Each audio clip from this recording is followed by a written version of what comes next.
नमस्कार विद्यार्थी मित्रांनो, मी अमोल दैफळे. आज एक नवीन मुद्द्याने आपण सुरुवात करणार आहोत. तो मुद्दा असा की खूप साऱ्या मुलांचे मेसेज वगैरे येतात की सर आमचा स्कोअर वाढत नाहीये. म्हणजे जी रिटन एक्झाम आहे पोलीस भरतीसाठीची, तिथं मी अभ्यास करतोय पण माझा स्कोअर वाढत नाहीये.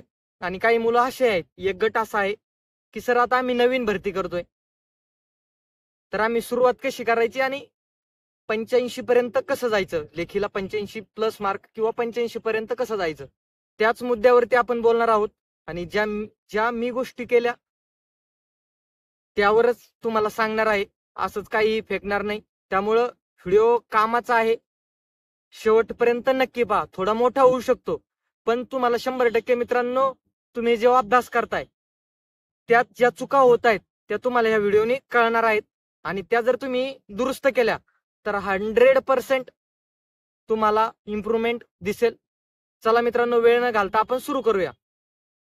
आपल्याकडे 2 गट आहेत.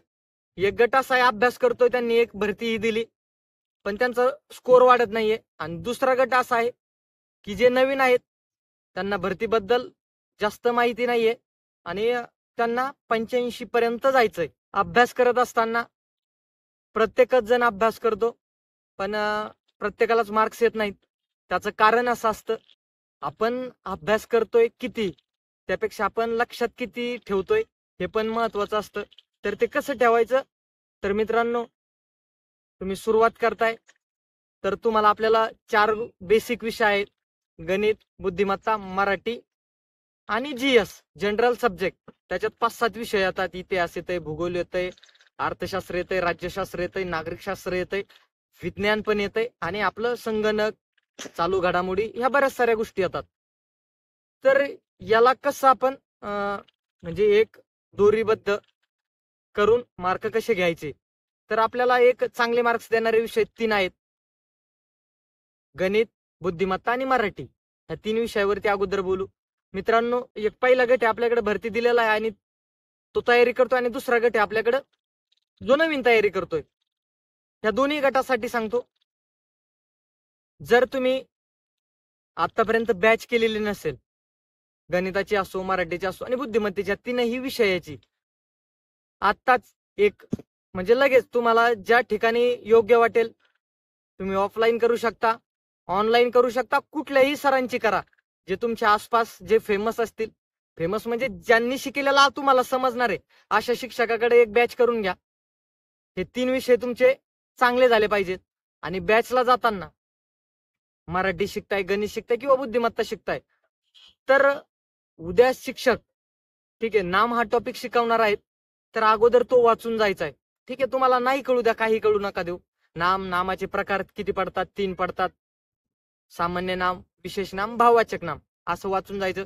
त्यानंतर सामान्य नामाचे 2 प्रकार पडतात. या वेळी जर तुम्ही वाचून गेले, तिथं गेल्यानंतर तुम्हाला सर काय शिकवतायत ही गोष्ट कळणार आहे. तेच गणिताच्या बाबतीतही आणि बुद्धिमत्ते जो टॉपिक शिकवणार आहे तो अगोदर आपण अभ्यासून जायचा आहे. म्हणजे सर काय शिकवणार आहेत ती गोष्ट तुम्हाला कळणार. आणि आल्यानंतर म्हणजे क्लासवरून आल्यानंतर जे आपण आज शिकलोय ते परत रिवाईज करायचंय. एक गोष्ट जर 3 वेळेस आवृत्ती होत असेल, तर मला असं नाही वाटत कितीही न समजणारा पोरगा असला ना, त्याच्या सुद्धा डोक्यात ती गोष्ट बसणार आहे, जर त्याची मानसिकता म्हणजे लक्षात ठेवण्याची असेल तर. ह्यावेळी ती एक बॅच करून घ्या, दोन्ही गटांसाठी आहे. आणि त्यानंतरून 3ही विषय झाले, तुमची बॅच पूर्ण झाली. एक 3 महिने चालेल, 2.5 महिने, 3 महिन्याच्या वरती बॅच चालत नाही. ठीक आहे, ती बॅच कंप्लीट झाली. जीएस ला हळूहळू जे क्वेश्चन पेपर आहेत त्यात पाहायचं कुठल्या टॉपिक वरती प्रश्न पडताय आणि ते वाचायचे. त्याला अनुसरून तुम्ही कुठलं बुक वाचायचं जीएस साठी. मित्रांनो, डायरेक्ट जर तुम्ही मोठाले ठोकळे वाचायला गेले तर लक्षात राहणार नाही. त्यापेक्षा मग तुम्ही नोबेलचं भुतेकर सरांचं एक बुक आहे ते वाचू शकता, किंवा एकनाथ पाटील तात्यांचा ठोकळा पण आहे.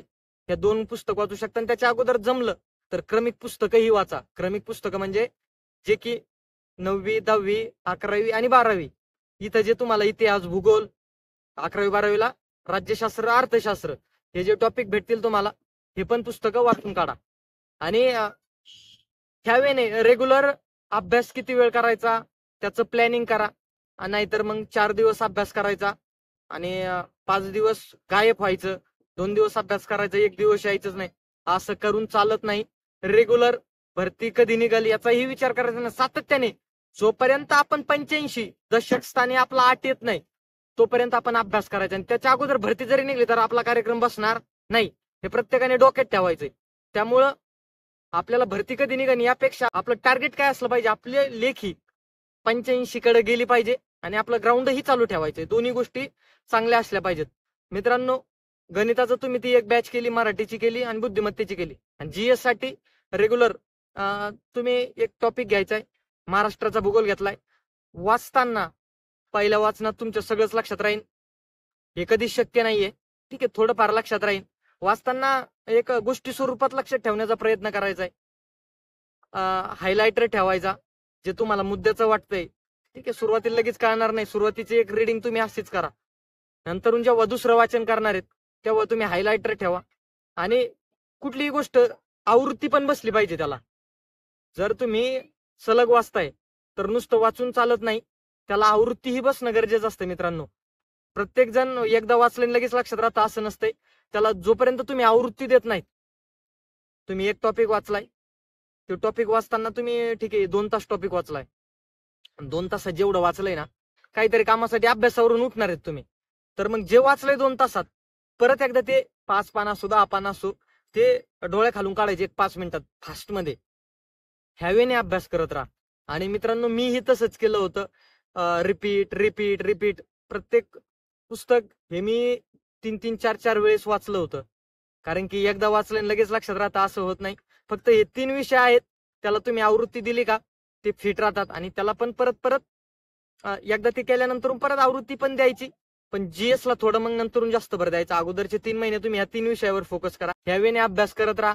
आणि असं कोणीच नसतंय सुरुवात केली आणि लगेच सगळ्या गोष्टी येतात असं नसतं. मित्रांनो, प्रत्येकाची सुरुवात, माझी सुरुवात शून्यातूनच होती. कर्ता आणि कर्म कसं ओळखायचं हे पण मला येत नव्हतं. खोटं बोलत नाही, ही सत्य परिस्थिती आहे. माझं फक्त गणित थोडं चांगलं होतं, त्या भरोशावरतीच मी भरतीकडे आलो. पण मला आवड होती, मला जे पण येत नव्हतं मी ते थोड्याच दिवसात त्यातलं टॉपर बनण्याचा प्रयत्न केला. आणि योगायोगाने त्या गोष्टी सगळ्या ओके झाल्या. आणि मित्रांनो, झालं हे अभ्यास. प्रत्येकाने तुम्हाला सांगितलं त्यावेळी अभ्यास करायचा आहे. आणि नंतर अभ्यास किती वेळ करायचा आहे हे पण मुद्दा महत्वाचा आहे. कम से कम मित्रांनो 6 तास अभ्यास झाला पाहिजे दिवसातला. तुम्ही संध्याकाळी करा, दिवसा करा किंवा पहाटे करा, तुम्हाला जो टाइम आवडेल त्या टायमिंगला. मी कधी रात्री अभ्यास केला नाही, पहाटेही अभ्यास केला नाही. 10 वाजता मी प्रॉपर रेस्ट केलेली असायची.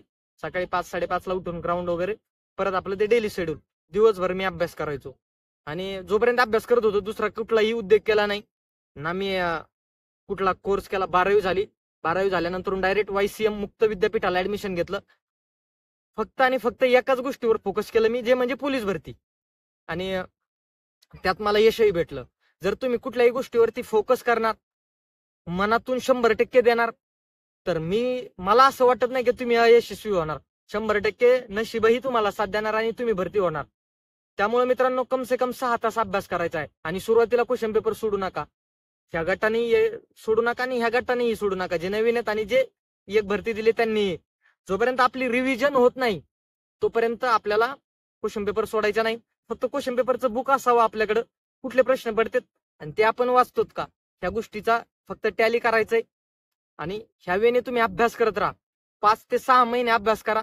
तुम्हाला 100 नाही 1000% सांगतो, तुम्ही स्वतःहून मला सांगणार की सर तुम्ही सांगितलं त्यावेळी मी अभ्यास केला तर मला फायदा झाला. चला मित्रांनो, आणखीनही तुम्हाला काही प्रश्न असतील तुम्ही कमेंट करून विचारू शकता. व्हिडिओ मोठा झाला पण मुद्द्याचा होता, महत्वाचा होता, म्हणून ते बोलणं गरजेचं होतं. मित्रांनो, खचायचं नाही. भरतीकडे आलोय तर 100% द्यायचंय आणि 1000% सिलेक्शन पण तुमचं होणार आहे. चला थांबूया. तुम्ही सांगितलेली माहिती कसा अभ्यास करायचा हे आवडला असेल अशी आशा करतो. जय हिंद, जय महाराष्ट्र.